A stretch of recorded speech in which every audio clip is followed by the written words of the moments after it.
Assalamualaikum, nama saya Aina Salwa. Di sini saya akan menjelaskan tentang materi-materi yang berkenaan dengan hukum tata negara. Yang pertama, saya akan menjelaskan tentang pengertian hukum tata negara dan banyak materi lainnya loh. Yuk, mari kita simak bersama. Baik, yang pertama adalah pengertian hukum tata negara. Hukum tata negara pada dasarnya adalah hukum yang mengatur organisasi kekuasaan suatu negara beserta segala aspek yang berkaitan dengan organisasi tersebut atau organ-organ di dalamnya. Adapun sebutan atau definisi hukum tata negara sebagai berikut. Yang pertama ada constitutional law, yang kedua ada stadrecht, yang ketiga ada stat law. Tetapi sebutan yang paling familiar digunakan adalah constitutional law.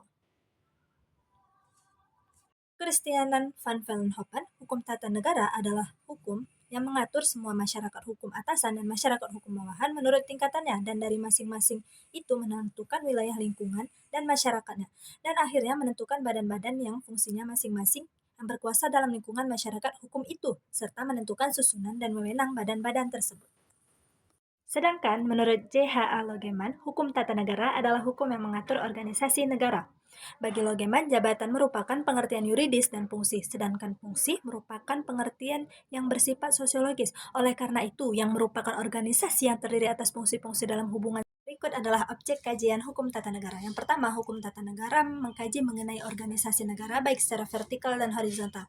Yang kedua, melihat kelengkapan negara. Yang ketiga, mengatur hubungan kelembagaan. Yang keempat, bentuk negara dan bentuk pemerintahan. Yang kelima, sistem pemerintahan. Yang keenam, wilayah dengan batas-batas yang telah ditentukan. Selanjutnya, hubungan rakyat dengan negaranya, hak asasi manusia, dan yang terakhir, mengatur atau norma dasar konstitusi. Selanjutnya adalah asas-asas hukum tata negara. Yang pertama ada asas Pancasila, yang kedua asas kedaulatan rakyat, yang ketiga asas negara hukum, selanjutnya asas demokrasi, asas negara kesatuan, asas pembagian kekuatan, dan check and balance. Yang terakhir adalah asas legalitas. Selanjutnya ada pengertian konstitusi. Konstitusi adalah hukum dasar tertinggi yang mengatur sistem ketatanegaraan yang membatasi kekuasaan dengan negara. Adapun fungsi konstitusi yang pertama dasar legalitas negara, pembatasan kekuasaan sebagai perlindungan HAM dan pedoman bagi penyelenggaraan negara. Sifat konstitusi. Yang pertama tertulis dan tidak tertulis, fleksibel atau rigid tergantung cara perubahan. Materi konstitusi. Yang pertama ada tentang jaminan HAM, struktur dan kewenangan lembaga negara, pembagian kekuasaan, prosedur perubahan konstitusi, Pancasila sebagai dasar negara. Jadi, penafsiran konstitusi ini dilakukan agar konstitusi tetap sesuai dengan perkembangan dan kewenangan Mahkamah Konstitusi.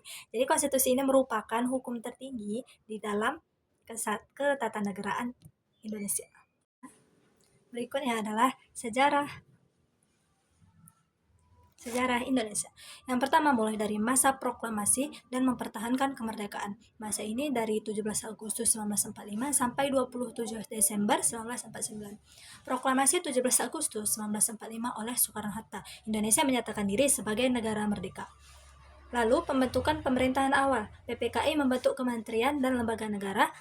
KNIP sebagai Parlemen Sementara, Tentara Keamanan Rakyat atau TKR, cikal bakal TNI. Belanda berusaha kembali menjajah dengan agresi militer di tahun 1947 dan yang kedua di tahun 1948. Terjadinya berbagai Linggarjati di tahun 1946. Belanda mengakui kekuasaan Republik Indonesia hanya di Jawa, Madura, dan Sumatera.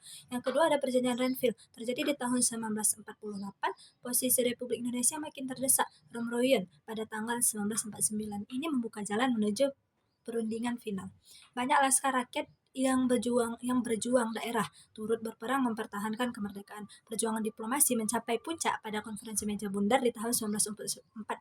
Akhir periode ini Belanda mengakui kedaulatan Republik Indonesia kecuali di daerah Irian Barat. Selanjutnya adalah masa Republik Indonesia Serikat atau yang kita kenal dengan RIS. 27 Desember 1949 sampai 17 Agustus 1950. Berdasarkan hasil KMB, Konferensi Meja Bundar, Indonesia menjadi negara federal dengan banyak negara bagian. Tadi, sistem federal ini lebih menguntungkan Belanda, tetapi muncul penolakan rakyat Indonesia. Banyak negara bagian melebur bergabung ke Republik Indonesia dengan keinginan kembali ke bentuk kesatuan. Lalu sejak 17 Agustus 1950, RIS dibubarkan dan kembali lagi ke negara NKRI. Masa ini adalah masa transisi politik dari transisi politik menuju negara kesatuan yang kuat.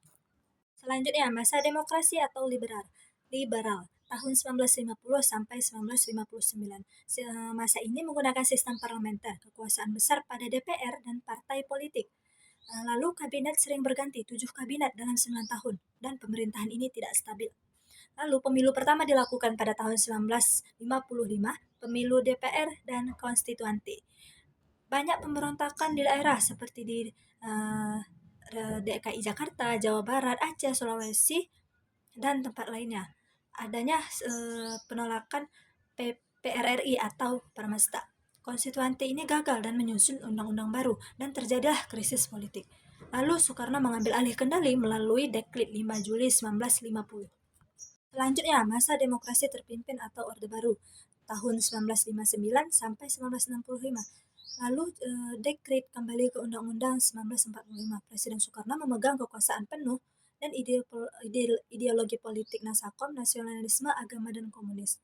Lalu politik luar negeri aktif condong ke Blok Timur, seperti Konfederasi Malaysia, Perebutan Irian Barat yang berhasil pada tahun 1963. Indonesia keluar dari PBB di tahun 1965. Jadi lalu perekonomian langsung memburuk, inflasi hingga 600%, banyak proyek mercusuar membebani ekonomi. Dan konflik semakin parah, G30 SPKI 1965 sebagai puncak krisis nasional. Lalu Soekarno kehilangan kekuasaan, membuka jalan ke Orde Baru. Setelah itu masa Orde Baru di tahun 1966 sampai 1998. Soeharto menjadi presiden setelah Super Semar. Dia fokus pada stabilitas politik, perkembangan ekonomi atau repelita, investasi asing, swasembada pangan di tahun 1984. Namun sistem menjadi otoriter, Dwi Fungsi ABRI, TNI aktif di militer dan politik.